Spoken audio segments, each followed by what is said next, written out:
అందరికి కూడా నా అభినందనలు. 18వ తారీఖు అందరికీ బ్రహ్మాండమైనటువంటి ఒక మూవీ రాబోతుంది. అభిమానులందరూ మీరు కూడా ఎంజాయ్ చేయండి. దీని తర్వాత నేను మొన్న వచ్చినప్పుడు ఇక్కడ ఒక ఫంక్షన్లో ప్రశాంత్ నీల్ గారి చిత్రం గురించి మాట్లాడాను. దానికంటే ముందు ఏప్రిల్లో Arjun son of Vyjayanthi release అవుతుంది. దానికంటే ముందు ఆగస్ట్ 14 వార్ 2 మూవీ రిలీజ్ అవబోతుంది. ఆ మూవీ కూడా చాలా అద్భుతంగా వచ్చింది. సరే, దాని గురించి మాట్లాడడానికి మనం ఆ మూవీ ఈవెంట్లో మాట్లాడుకుందాం.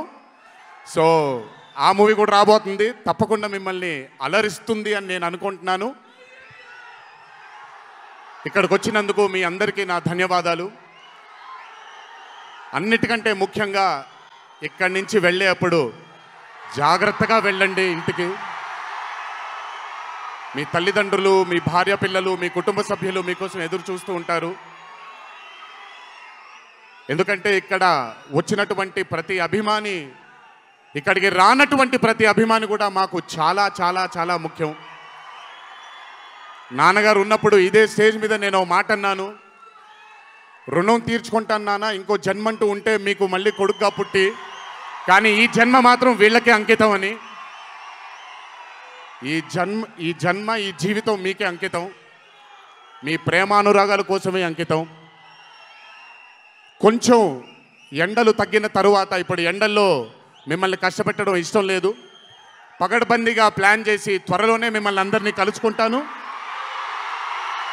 చాలా కాలమైంది, త్వరలోనే కలుసుకుందాం. కానీ కొంచెం ఓర్పు సహనంతో ఉండండి. నందమూరి అభిమానులు అంటే ఓర్పు సహనానికి మారు పేరు. ఓర్పు సహనంతో ఉండండి. త్వరలోనే మనం అందరం కలుసుకుందాం. త్వరలోనే అందరితో కాసేపు అలా మాట్లాడుకుందాం. సో కొంచెం వ్యవధి ఇవ్వండి ప్లాన్ చేయడానికి. ఎందుకనంటే ప్లాన్ చేసినప్పుడు బాగుండాలి, అందరికీ నీట్గా ఉండాలి. కాబట్టి కొంచెం వ్యవధి ఇవ్వండి. తప్పకుండా ఈ సంవత్సరం అయితే తప్పకుండా కలుస్తాను మిమ్మల్ని. సో